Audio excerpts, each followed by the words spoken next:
Okay, this is a short video on exporting your file as a JPEG so you could drop it into Canvas when it's done.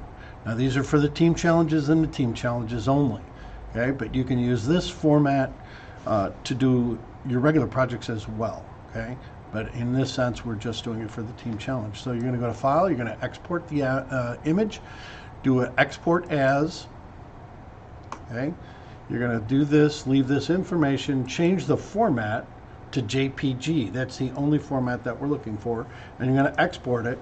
It's going to ask you where you want to export it to. Put it on your G drive. Okay, so your G drive is your ID number. Double click on that and then click Save. So we're going to call this challenge Qatar Challenge, Q-A-T-A-R, Q-A-T-A-R. Okay, and then click Save. It'll save it there. You can upload that into Canvas. If you have any questions, ask your partner.